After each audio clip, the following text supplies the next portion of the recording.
Viewers அனைவருக்கும் வணக்கம். இது நம்ம சேனல் க்ரோ எக்ஸ்பர்ட். இந்த மந்த்துக்கான இன்வெஸ்ட்மெண்ட் பிளான் பற்றி தான் இந்த வீடியோவில் பார்க்க போகிறோம்.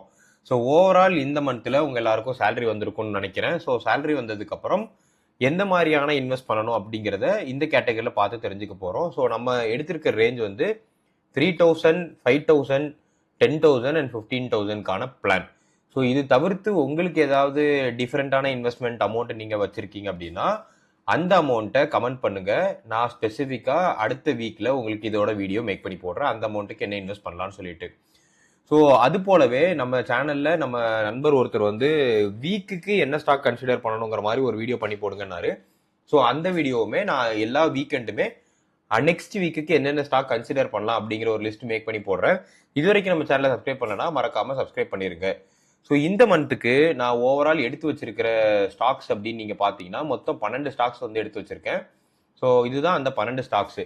அந்த 12 ஸ்டாக்ஸை எல்லா செக்மெண்ட்லையுமே டைவர்சிஃபை பண்ணி வச்சிருக்கேன். பேங்கிங், எஃப்எம்சிஜி, எனர்ஜி ஆர்இவி, IT, pharma, jewellery, conglomerate, defence, cement, power exchange. So எதுக்கு இந்த டைவர்சிஃபிகேஷன் ரொம்ப முக்கியம் அப்படின்னா வீக் எடுத்த உடனே மொத்த காசையும் கொண்டு போய் ஒரே ஸ்டாக்ல போடக்கூடாது. ஸ்பிளிட் பண்ணி நம்ம ஸ்டாக் டைவர்சிஃபிகேஷன் பண்ணணும்.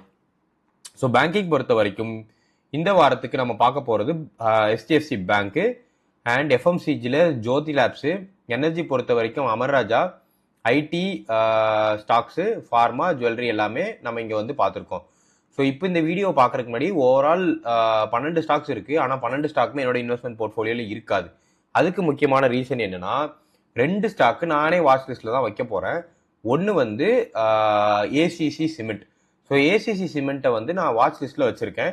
ஏன்னா இப்போ கரண்ட்டாக இந்த ஸ்டாக்கோட பிஇ வந்து ஒரு அட்ராக்டிவான நம்பரில் இருக்குது, 12.46. பட் ஓவரால் ப்ராஃபிட் வந்து 63% கிட்ட ஓவரால் கொலாப்ஸ் ஆகிருக்கு. இதுக்கு பின்னாடி இருக்கிற ரீசன் என்னென்னா காஸ்ட் அண்ட் ப்ரெஷரிங் ரேஷியோவில் வந்து கொஞ்சம் சேலஞ்ச் இருக்குது. ஏன்னா இது ஒரு தின்னான மார்ஜின் மாறிட்டு வருது, எல்லா இன்புட் காஸ்ட்டுமே இன்க்ரீஸ் ஆன காரணத்தினால். ஸோ இந்த ரீசன்னால இந்த ஸ்டாக்கை வந்து நான் வாட்ச் லிஸ்ட்டில் வச்சு பார்க்கலாம் அப்படி என்று முடிவெடுத்துள்ளேன். So with this note and அடுத்து நாக்டோ ஃபார்மா. ஸோ நாக்டோ ஃபார்மா வந்து ரீசன்ட் டைம் Q4 ரிசல்ட் வந்து ஒன்றும் சிறப்பாக இல்லை, போட்டு ஸ்டாக் அடித்து விட்டார்கள். அப்கமிங் இயர்லையும் ப்ராஃபிட் பண்ண மாட்டோம் என்று கம்பெனி சொல்லிருச்சு. அதனால ஸ்டாக் வந்து 13% கிட்ட இறங்கிருச்சு. நான் லாஸ்ட்டாக பார்த்தப்ப எனக்கு ஒரு நல்ல நம்பிக்கை என்னன்னா அந்த ஸ்டாக் இன்னும் இறங்குன்ட்டு. பட் அது ஒரு நல்ல ஃபண்டமெண்டலி ஸ்ட்ராங்கான ஸ்டாக் தான். ஸோ இப்போதைக்கு நான் அதை வாட்ச் லிஸ்ட்டில் வச்சுருக்கேன். நீங்களும் வாட்ச் லிஸ்ட்டில் வைங்க. ரைட் டைம் ரைட் ஆப்பர்ச்சுனிட்டி வரும்போது உள்ள என்ட்ரு ஆனீங்கன்னா பெட்டராக இருக்கும். நான் நாக்டோ ஃபார்மா இதுக்கு முன்னாடியும் கன்சிடர் பண்ணியிருக்கேன். கரண்ட்டாக எனக்கு பாசிட்டிவ் தான் இருக்குது. இதனால தான் நான் எல்லாருக்கும் சஜஸ்ட் பண்ணுறது நல்ல டைமில் என்ட்ரு ஆக வேண்டும். ஸோ குறிப்பாக இப்போ டக்குன்னு நம்ம இன்வெஸ்ட்மெண்ட் பிளான்குள்ளே வந்துடலாம். 3000. ஸோ ஓவரால் இந்த இன்வெஸ்ட்மெண்ட்டை நான் பிரிச்சது நீங்கள் பார்த்தீங்கன்னா 3000 இன்வெஸ்ட் பண்ணுறவங்களை வந்து ஃபவுண்டேஷன் பில்டர்னு சொல்லியிருக்கேன். So they are beginners. Stability தான் நமக்கு அதில் வந்து முக்கியமான டார்கெட். 5000 இன்வெஸ்ட் பண்ணுறவங்களை வந்து steady compounder, balanced and quality blending வந்து நம்ம அந்த அப்ரோச் எடுக்க போகிறோம். அண்ட் தேர்ட் இதில் வந்து 10,000 க்ரோத் ஆக்சிலரேட்டர், க்ரோத் அண்ட் செக்டாரை வந்து ஸ்ப்ரெட் பண்ணுறது எப்படிங்கிறத இந்த வீடியோவில் பார்க்க போகிறோம். 15,000 வந்து வெல்த் ஆர்கிடெக்ட், டைவர்சிஃபைடும் ஃபுல் பேஸ்கெட் எப்படி கவர் பண்ணுறதுங்கிறத இந்த வீடியோவில் பார்த்து தெரிஞ்சுக்க போகிறோம். ஸோ ஃபஸ்ட்டு ஃபவுண்டேஷன் பில்டர் பொறுத்த வரைக்கும் 2 ஸ்டாக் மட்டும் தான் இந்த மாதத்துக்கு நான் கன்சிடர் பண்ண சொல்லுவேன். ஒன்று வந்து Indian energy exchange, IEX. So இந்த ஸ்டாக் பற்றி நீங்கள் தெரிஞ்சுக்கணும்னா இது வந்து எனர்ஜியை வாங்கி பிட் பண்ணி எக்ஸ்சேஞ்ச் பண்ணுற ஒரு பிளாட்ஃபார்ம். நிறைய கம்பெனிஸு, மேனுஃபேக்சரிங் கம்பெனிஸு இந்த மாதிரியான இது வந்து ஒரு monopoly company. So government backed. ஸ்டாக்கோட ப்ரைஸு கண்ணாப்பின்னான்னு ஏறியும்னு நான் சொல்ல மாட்டேன். இவென்ச்சுவலி இது கொஞ்சம் ஸ்லோவாக ஏறும். பட் நல்ல டிவிடெண்ட் வந்து அவங்க கொடுப்பாங்க. ஸோ அதனால் நீங்கள் இதை கன்சிடர் பண்ணலாம். ஸோ என்ன பொறுத்த வரைக்கும் 1500 ருபீஸ் வந்து நீங்கள் இந்த இந்தியன் எனர்ஜி எக்ஸ்சேஞ்சில் போட்டலாம். 1500 விப்ரோவில் போடுங்க. ஏன்னா விப்ரோ பொறுத்த வரைக்கும் சேல்ஸ் ஃபோர்ஸோட ஏஐ ஜேர்னிக்கு ஒரு ஆர்டர் சைன் பண்ணியிருக்காங்க. அண்ட் ஸ்டாக் பைபேக் வந்து அனௌன்ஸ் பண்ணியிருக்காங்க. ஃபியூச்சரோட விப்ரோவோட ஜேர்னி ஒரு 3-4 இயர்ஸ் கழிச்சு நீங்கள் பார்த்தீங்கன்னா ரொம்பவே பெட்டராக இருக்குங்கிற நம்பிக்கை எனக்கு இருக்குது. அதனால விப்ரோ கன்சிடர் பண்ணுங்கன்னு சொல்லுவேன். IEX பொறுத்த வரைக்கும் 51.8% கிட்ட ROCE வந்து ஜென்ரேட் பண்ணியிருக்காங்க. 84% கிட்ட மார்ஜின், நியர் ஜீரோ டெப்ட். விப்ரோ பொறுத்த வரைக்கும் 5.4% கிட்ட டிவிடெண்ட் வந்து பே பண்ணிட்டு இருக்காங்க. ஸோ நீங்கள் ஒரு பிகினராக 3000 இன்வெஸ்ட்மெண்ட் ஸ்டார்ட் பண்ணுறீங்க அப்படின்னா இந்த மந்த்துக்கு இந்தியன் எனர்ஜி எக்ஸ்சேஞ்சும் விப்ரோவும் கன்சிடர் பண்ணுங்க. அண்ட் செகண்ட் போர்ட்ஃபோலியோவான 5000 ருபீஸ் ஸ்டெடி காம்பவுண்டர், இதை பொறுத்த வரைக்கும் இன்ஃபோசிஸ்ல ஒரு 2000 ருபீஸ் நீங்க வச்சிருங்க. இன்ஃபோசிஸ் வந்து ஒரு ப்ளூ சிப் கோர் கம்பெனி, 39.9% கிட்ட ஆர்ஓசி ஜென்ரேட் பண்ணுது, 20.9% கிட்ட ப்ராஃபிட். பிஇ வந்து இப்போ கரண்டா நல்ல அட்ராக்டிவ் பிரைஸ்ல இருக்கு. ஏஐல அவங்களோட ஃபுட் பிரிண்ட் எடுத்து வச்சுட்டாங்க. ஸோ இப்பவும் என்ட்ரா ஆகுறது பெட்டரான இதா இருக்கும்.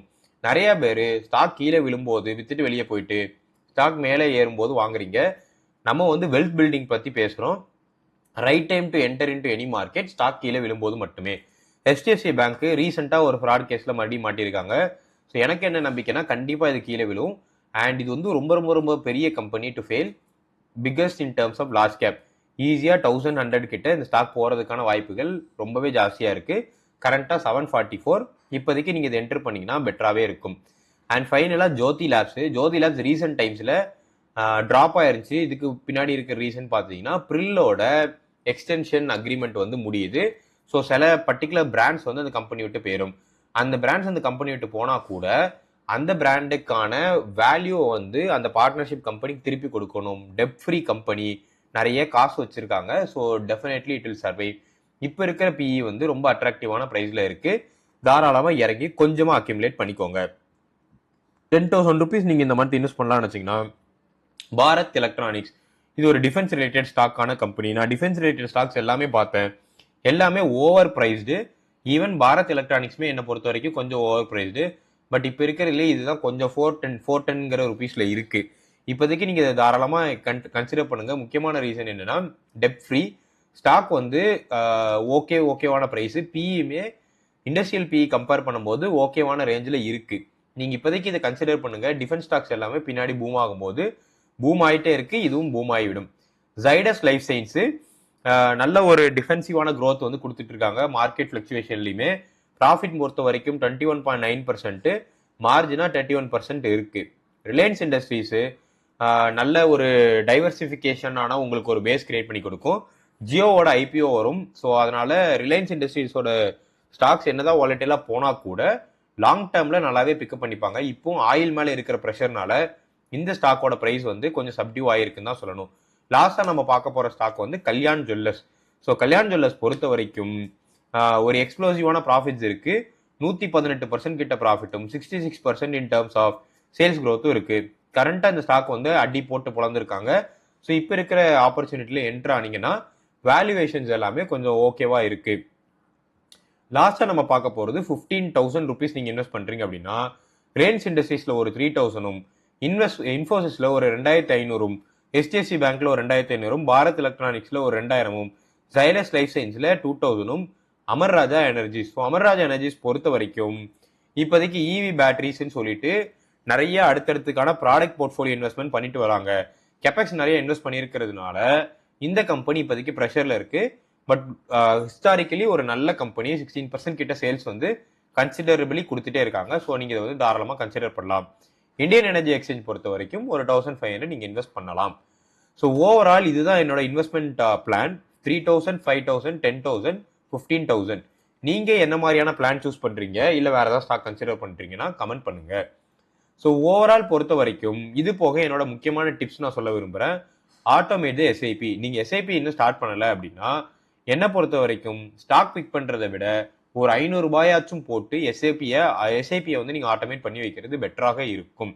அண்ட் மொத்த இதையும் கொண்டு போய் ஒரே ஸ்டாக்ல போடாம ஸ்ப்ரெட் பண்ணுங்க. Do not bed. ஸோ பேசிக்கா ஒரே ஒரு ஸ்டாக் வந்து மொத்தத்தையும் டாமினேட் பண்றதை விட டைவர்சிஃபிகேஷன் வந்து is the better place in terms of investing. Quarterly உங்க ஸ்டாக்ஸை ரிவ்யூ பண்ணுங்க. டெய்லி உட்காந்து ஸ்க்ரால் பண்ணிட்டு பாசிட்டிவ் ஆயிட்டு இருக்காங்கிறத பார்க்காதீங்க. ஃபைனலா ஒரு முக்கியமான ஓவரால் இன்வெஸ்ட்மெண்ட் ஜேர்னி அட்வைஸா எமர்ஜென்சி ஃபண்ட் வந்து ரொம்ப ரொம்ப முக்கியம். ப்ரைஸை வந்து நீங்க பார்த்து தான் இன்வெஸ்ட் பண்ண வேண்டும். ப்ரீமியம் ப்ரைஸ்க்குள்ள ஒரு ஸ்டாக்குக்குள்ள போறீங்கன்னா ஃபண்டமெண்டல்ஸ் ரொம்ப தெரியல அப்படின்னா உள்ள ரொம்ப வேல்யூ ஆஃப் அமௌண்ட் போடாதீங்க. பாரத் எலக்ட்ரானிக்ஸ், ஐஎக்ஸ் ரெண்டுமே இப்போ ரொம்ப ப்ரீமியமாக தான் ட்ரேட் ஆகிட்டு இருக்கு. பட் அதனால தான் நான் சொல்றேன், கொஞ்சமா கன்சிடர் பண்ணுங்க. ரொம்ப ஜாஸ்தியாக கொண்டு போய் பல்க் இன்வெஸ்ட்மெண்ட் பண்ணிடாதீங்க. Step up every year in terms of SIP. நல்ல டிவிடெண்ட் காம்பவுண்ட் தர்ற கம்பெனிஸ்ல வந்து ஒரு கன்சிடரபிள் போர்ஷன் ஆஃப் மணியை வந்து வைக்கிறது பெட்டரா இருக்கும். சில இதை நீங்க வாட்ச் லிஸ்ட்ல வச்சிருக்கணும் ஸ்டாக்ஸை. நான் இந்த மந்த்துக்கான வாட்ச் லிஸ்ட்ல வச்சிருக்கிறது ஏசிசி, அண்ட் ஆக்டோ ஃபார்மா. பிகாஸ் அது வீக் ப்ராஃபிட் போஸ்ட் பண்ணியிருக்கிறதுனால நிறைய பேர் வித்துட்டு வெளியே போவாங்க. நமக்கு வந்து அதுக்குள்ள நல்ல ஒரு என்ட்ரிக்கான ஆப்பர்ச்சுனிட்டிஸ் கிடைக்கும். இது வரைக்கும் நம்ம சேனல் நீங்க சப்ஸ்கிரைப் பண்ணலனா மறக்காம சப்ஸ்கிரைப் பண்ணிருங்க. இந்த வீடியோ உங்களுக்கு பிடிச்சிருந்துச்சுன்னா லைக் பண்ணிருங்க. ஃப்ரெண்ட்ஸுக்கு வீடியோ ஷேர் பண்ணுங்க. ஸ்பெசிஃபிக்கா உங்களுக்கு ஏதாவது கொஸ்டின்ஸ் இருந்தால் கமெண்ட் பண்ணுங்க.